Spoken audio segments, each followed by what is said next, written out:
Hi there folks, look, I just took a look at my charts and that full moon eclipse, the lunar eclipse that's taking place on the 30th of November, I was actually looking at the wrong house for most of the signs. So I just wanted to quickly go through. Capricorn, the eclipse on the 30th takes place in your 6th house of work and health. You've got to watch your health in this sense that the emotions may be heavily afflicted by this eclipse, and you've got that Jupiter, Pluto, Saturn still transiting your ascendant.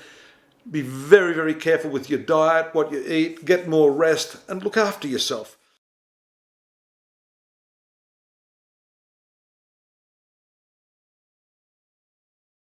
Well, how you doing, Capricorn? Dadhichi here from astrology.com.au. I feel like I've got like the sun shining on my head there.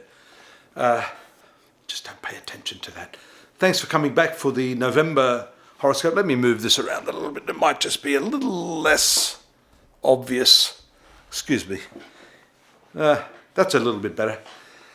Sorry about that. I think it's quite important this month, November 2020, and what's happening in your horoscope based upon some of the movements of the planets, in particular the planet Mercury up until the 4th of November is in its retrograde motion, and that is significant because Mercury rules your enemies. It's a double-edged sword, Mercury, for you, Cap. It rules your enemies, and when a planet is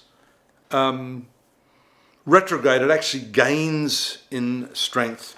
Fortunately, because it goes forward, well, it goes stationary on the 4th and then starts its forward motion on the 4th. It means that it's slowing up, and whatever problem you've had would have been more the case in October.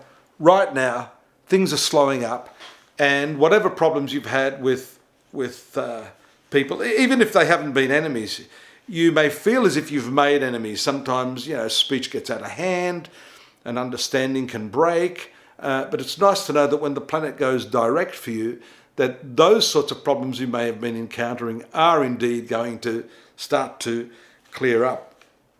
So for you right now, we're not going to harp too much on the Jupiter, Pluto, Saturn planets that are in your sun sign. We talked for months about their impact on you because they were retrograde at the time. They've now since gone direct. There is a bit of a power play going on there with the Jupiter and Pluto, and that may tie in with this, maybe like a friendly rivalry that's gone south. So you have to be careful of the way you communicate your ideas. You may feel as if what you're conveying to others is, legitimate and coming from a good space, but, perceived value is very different from the actual value. What you have to say to someone is not necessarily what they're hearing. People will hear what they want to and disregard the rest.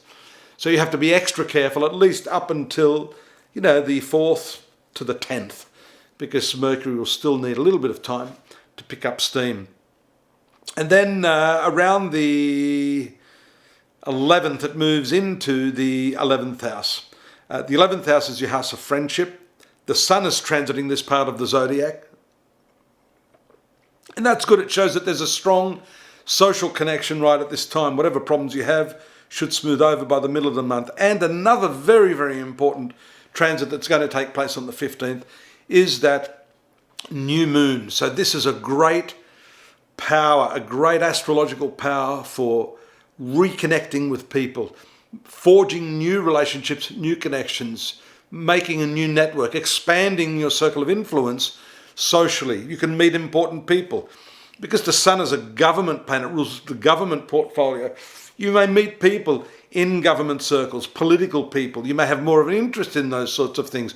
You may connect with people who have an interest in those things. In any case, your social life should be very, very strong, at least up until the 22nd of November. At that point, you are going to see some changes because the sun will then move into the quieter part of your horoscope. That is the I call it the tranquil part of the horoscope. It's not always necessarily tranquil because the 12th house has to do with your past, and the sun transiting this part is very much like turning on the light in the attic when you haven't been there for 5 years. All sorts of stuff cobwebs, and you start to clear your path through that. And so that may be part of your process right now throughout the latter part of November and into early December, which we'll get to next month. The other two factors I want to talk about, which are very, very important. Firstly is, there's three factors actually. Venus transiting through your 10th house is excellent right now. The ruler of your 10th house, Venus, which is your career, your reputation, your self-esteem, you feel good about yourself. And Venus, along with that social component that I've been discussing, also has to do with the creative aspect of your personality.